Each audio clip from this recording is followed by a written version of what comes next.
Evictions are not a death sentence. A lot of people will call here and the landlord hasn't even filed the eviction yet. They're just, oh my God, I'm gonna be homeless and I say, hold on, has the landlord filed? No, but he said if he didn't get any money by the 15th, it's gonna be, so, this is not a death sentence. The average person should really only be spending about 37% of their income on rent. But we're seeing families that are spending about 70% of their income, monthly income, just on rent. Columbus, we always say we have a threefold housing problem here. We have an eviction crisis, we have a homeless crisis, and we have the lack of affordable housing. And they're all related. Columbus was spending about $700,000 a week on rental assistance, but we still had the highest eviction rate. Last year we had over 23,000 eviction filings. Some of these evictions can be prevented with the right resources, with the right information. If you know that you may be able to foresee a problem, don't wait.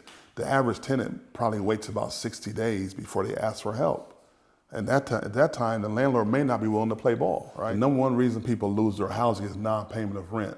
But the second reason is lease violations.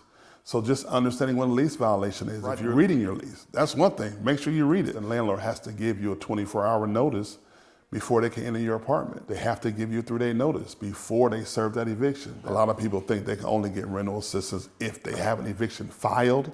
That has not been the case here in Columbus. Understanding that my landlord's responsibility is X, Y, and Z, but also my responsibility is A, B, and C.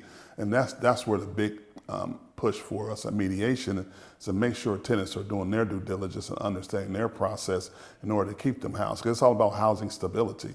There is resources out there. You may have to wait in line. You may be on hold for a while. You may have to circle back to certain agencies, but there's resources available. So we can help connect those dots, and then I feel like our job is done.